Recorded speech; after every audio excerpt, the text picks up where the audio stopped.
தாவீதை போல நடனமாடி அப்பாவை ஸ்தோத்தரிப்பேன். தாவீதை போல நடனமாடியே அப்பாவை ஸ்தோத்தரிப்பேன்.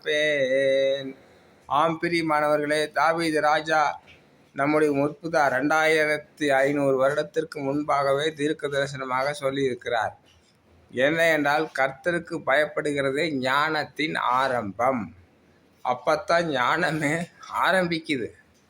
அவர் கொடுத்த இந்த பூமியில தாயின் தகப்பனையும் கனம் பண்ண வேண்டும். தாயின் தகப்பனை உதாசீனம் பண்ணக்கூடாது. திருமணத்திலே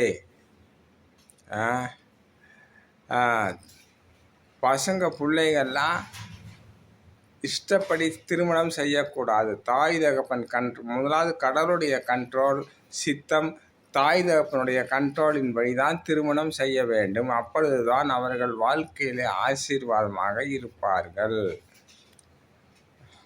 இந்த திருமணம் லவ் மேரேஜ் பண்ணுறதுல பல பிரச்சனைகள் இருக்கிறது.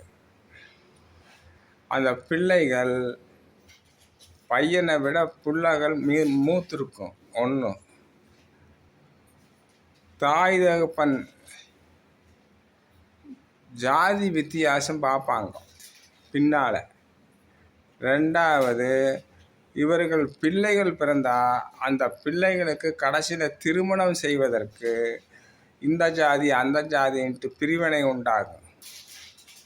அப்போ மூணாவதாக, இவர்கள் லவ் பண்ணி சிநேகமாய் முடிச்ச இடத்துல சொத்து வாங்க முடியாது. நீ அங்கே லவ் பண்ணி இல்லை அங்கே போய் வாங்கிக்க அப்படின்னு சொல்லி விட்டுருவாங்க இந்த தாய் தகப்பனெல்லாம்.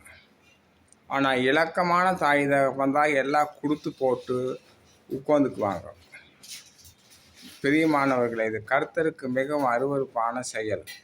கர்த்தருடைய பார்வையில் அவருடைய சித்தத்தின்படி, தாய் தகப்பனுடைய ஜெபத்தின்படி அப்படியாக நாம் பிள்ளைகள் திருமணம் செய்ய வேண்டும். வாலிப பசங்கள் கொஞ்சம் ரட்சிக்கப்பட்டு அந்நிவாசம் பேசினாங்கன்னா போகிற இடத்துல, வேலை செய்கிற இடத்துல நாம் அந்த பிள்ளையும் கொண்டாந்துடலாம். சிநேகம் வச்சு அதை நாம் ரட்சிப்பில் கொண்டாந்துடலான்னு நினச்சி புறஜாதியில், அந்நிய ஜாதியில், பேர் கிறிஸ்துவில் கல்யாணம் முடித்து லவ் பண்ணாங்கன்னா பிசாசு அப்படியே இழுத்துட்டு போயிடும். கொக்கி ஓட்டு. பிசாசுக்கு தான் இந்த பூமியில் வல்லமை அதிகம். இயேசு கிறிஸ்து தான் ரட்சிப்புக்காக ரத்தம் சிந்தினவர், மனிதர்கள் அல்ல, பசங்கள் அல்ல. அதனால் ரட்சிப்பை காத்து கொள்ளுங்கள் பிரியமானவர்களே. வாலிப பையன்களுக்கு இது ஒரு நல்ல ஒரு படிப்பினை. கர்த்தர் உங்களை ஆசீர்வதிப்பார். கர்த்தருக்கு பயப்படுவதிலே ஞானத்தின் ஆரம்பம். பரிசுத்த ஆவியானவரை பெற்றுக்கொள்ளுங்கள். கர்த்தர் உங்களை ஆசீர்வதிப்பார்.